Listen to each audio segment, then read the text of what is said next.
Is astrology a guide to aid us in mastering the universe? This is the Cosmic Community Podcast with Galactic Ambassador Stacey Dredd. This astrology report is for the week of February 25th, and we are in a new moon cycle. We have the new moon this week on February 27th, and some other planetary conjunctions happening, including Mercury and Saturn making a conjunction on the 25th, and a triple conjunction between Mercury, the North Node, and Neptune on March 2nd. So also this week we have the astrological new year.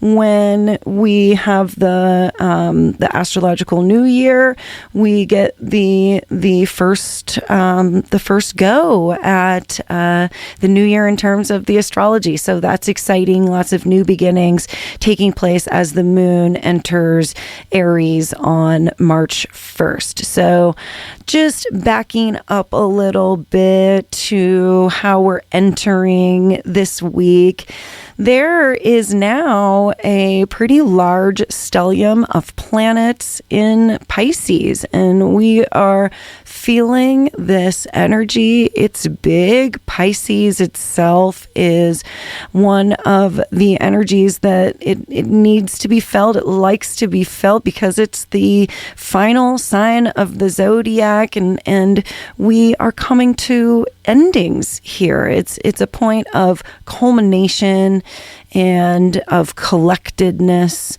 and also a time of surrender as we go through endings and then get prepared for when, we get the movement into Aries, which is new beginnings. So there is a highly, highly transformative energy to Pisces, particularly this week as we are going to have the new moon. This is a time when we tend to slow down a little bit and create some new intentions for the next cycle coming up. And there is a releasing of the previous cycle and an entering into the new cycle. So, wow, just a really transformative week. And the Pisces stellium is going to continue on. But this new moon this week is the beginning of eclipse season. We are going to be having the eclipses, and this Pisces new moon is basically a kickoff to that.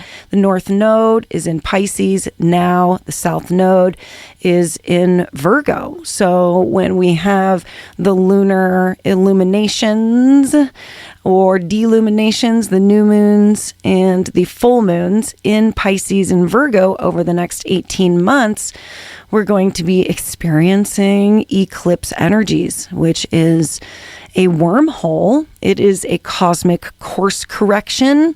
It is a slingshot, and we can see things happen very quickly and see things change very rapidly during eclipse season, as well as fateful events taking place.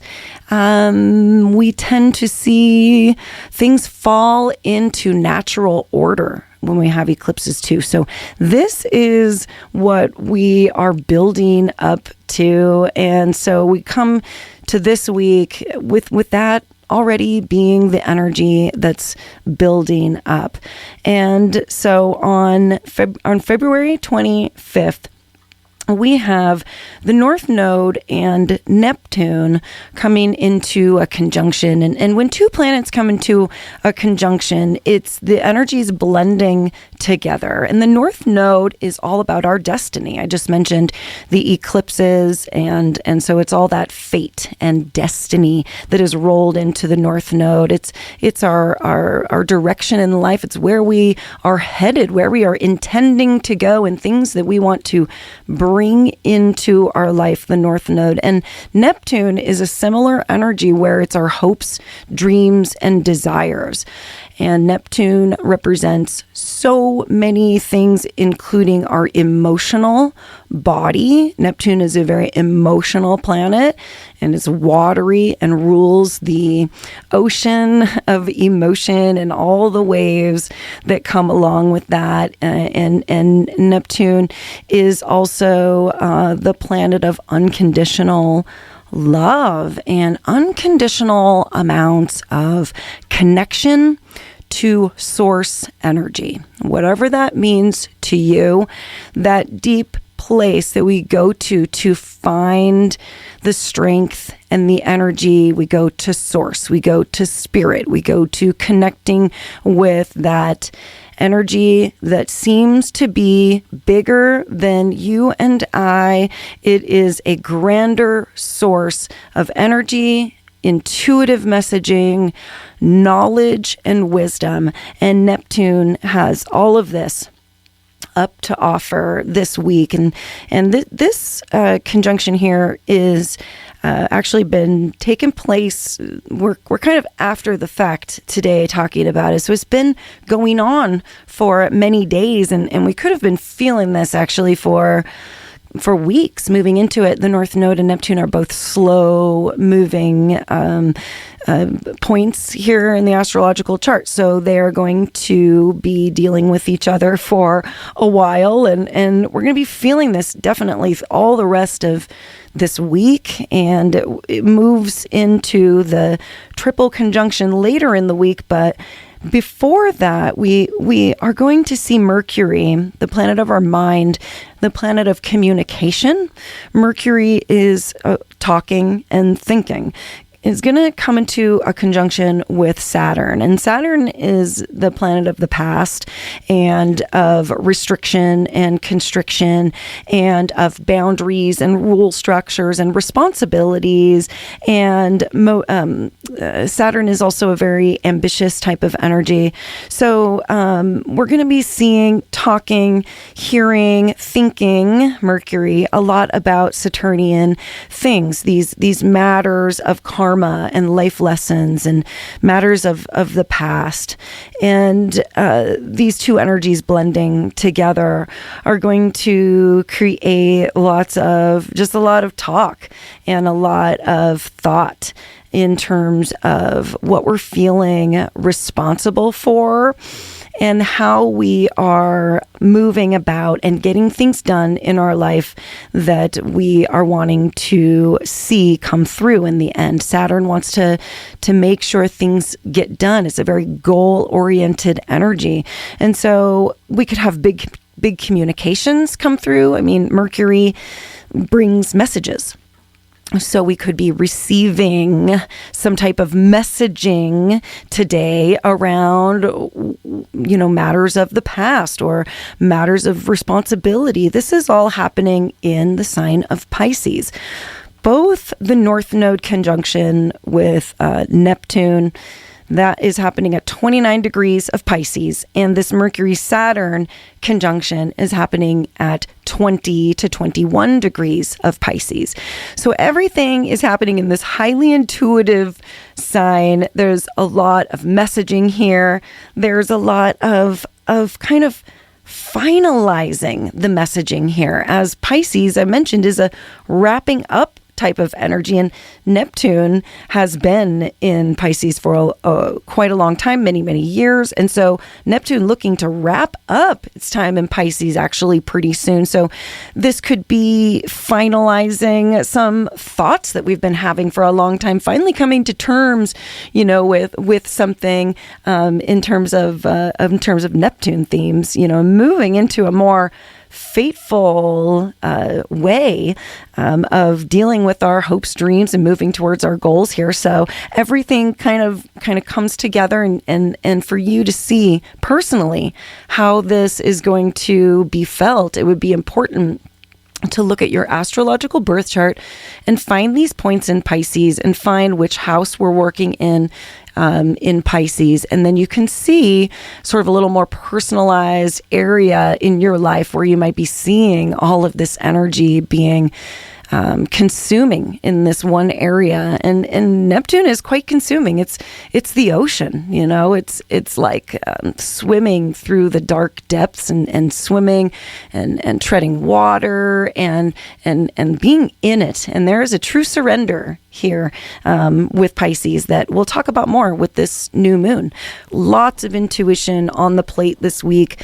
The Pisces new moon on February 27th is at 9 degrees 40 minutes of Pisces. And so this is an area where you look in your chart, okay, where's 9 to 10 degrees of Pisces. You can see where this new moon, where you're going to be creating these new intentions. And I mean, this is like a new moon where a lot of times we would like to quiet down and to sit with things and to sit with ourselves for a new moon to create intentions. But it's a crowded new moon. There is a lot of action in Pisces, and we are opening eclipse season here. So, I mean, get ready for that little ride that we're going through. It's going to be a highly transformative couple of months. I cannot stress this enough.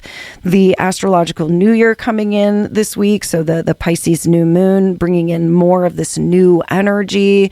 Venus is getting stationed for her retrograde, but Venus, our feminine body, the planet of love and money and trust and value systems, is in Aries right now and making new beginnings. She is going to station retrograde and go back into Pisces. We're going to be wrapping more things up with her there, but she has dipped her toes into Aries, and we're starting to see that new territory and some of these new things that are going to be coming in, but not without having to sort of back up and to take 2 steps back to take another step forward. And so lots of wrapping up here with this new moon. Reflection, another big thing with Pisces, and these endings and beginnings very much on the plate, where we are seeing ways to really be done with the things that aren't serving us and finding ways to begin to bring in the things that are serving us. We've been looking and thinking about it for a long time with so many planets in retrograde, but we are coming up to a time of this year in 2025 when we have more forward movement. Mars has just stationed direct. This is another thing that is propelling action this week. The planet of Mars, our physical body, and the planet of action and doing things, has been retrograde for a long time. Mars retrograde we feel very deeply, and it's actually the retrograde that we feel the most. And so still going to be taking a while to get the energy moving. Mars in Cancer is going to be taking even a couple of months still. We don't even see Mars going into Leo until April 18th. And April is looking incredible, by the way. It's looking so wow. After this Pisces party is all done, everything moves into Aries, and we have new beginnings, and we have so much fire in the chart, and fire brings in action. Fire brings in strength and confidence and leadership and just taking the bull by the horns there in Aries. So by April 18th, when Mars is in Leo, a fire sign, the Sun, Neptune, and Mercury are going to have moved into Aries already. By April 30th, Venus will move back into Aries after her retrograde, and by May 25th, Saturn will move into Aries. So really, the Pisces party is over on not until May 25th, but I consider it, kind of that mid part of April is when we're going to be really, really feeling the fire lit underneath us. So back to the Pisces new moon this week, the Jupiter is actually involved because Jupiter is the traditional ruler of Pisces. Neptune is the modern ruler. But before we could see Neptune in the night sky with telescopes we invented, we always had Jupiter as the ruler of Pisces. And Jupiter's in a weird place. Okay, Jupiter's in Gemini, still building energy out of its own retrograde. Jupiter doesn't really like to be in Gemini. It's directly across from Sagittarius, another sign that it rules and likes to be in. So Gemini is a tough place for Jupiter. And so sometimes we can see these planets being in their lower vibrations during these moments, and Jupiter could be inflating things a little bit during this Pisces new moon, could be exaggerating things, kind of scattering things around a little bit, because Jupiter's like this big energy that kind of just likes to blow everything up and expand it and make it bigger. So any kind of extra emotional things that are going on around this Pisces new moon and with this Pisces party could absolutely be inflated. We could feel extra sensitive with Jupiter, doing all of that. So go within, set your intentions. Friday, we have a tough day, as then the moon, right off that new moon, is going to be going over Saturn, Mercury, Neptune, the North Node, in a trine with Mars, and we're going to be processing a lot over the weekend. There's going to be a need to kind of sit with it and surrender to it. It's not always easy with Pisces. We want to escape, and there could be an escape mode with Pisces. We want to just go into imagination and go into sci-fi and fantasy and take lots of drugs and alcohol is a kind of a lower vibrational Pisces deal, and so there could be a feeling of wanting to do that over the weekend as we're processing and moving through a ton of emotional energy with the moon just doing a ton of work in Pisces. And it's going to be a bit mysterious. There's this mystery to it. Not totally sure where it's all headed. But come April, we are going to start seeing a ton more clarity. When we start getting more Aries energy, we know the answers. With Pisces energy, we don't know the answers. We just live in the mystery. But Aries, very, very easy to make decisions and move forward in a fire sign when we're not stationing for retrogrades and dealing with other thicker energies too. So that leaves March 2nd, where we have Mercury coming through and conjuncting with the North Node and Neptune. This is at the 29-degree point of Pisces, and this is just more of that finalizing, wrapping things up. Our mental state is going to want to be in a sort of decision-making crises mode. The 29-degree point of any sign is like crises in action. So we could feel the need to really do something and make a decision, and if we don't, then it's gonna some type of fateful destiny is going to we're gonna miss it or something. There's this kind of crises feeling to this triple conjunction when the mind comes through and tends to overwork things anyways. So if we can stay out of overthinking things, stay out of being overinflated or over exaggerating, continue to surrender, release, allow things to end when they need to, and have faith that there is so many new beginnings and so many things coming up. It's reminding me of the Rumi poem, which I don't have time to read right now, but the house, the Rumi poem, The House. I'll bring that back next week and we'll get another shot at that. But I thank you so much for being tuned in today to the Cosmic Community Astrology. This has been Stacey Dredd, Galactic Ambassador, and I hope you have a lovely week, and I will be talking to you again soon. Take care. Peace. Thank you for listening to the Cosmic Community Podcast. More can be found at kpov.org/thecosmiccommunity.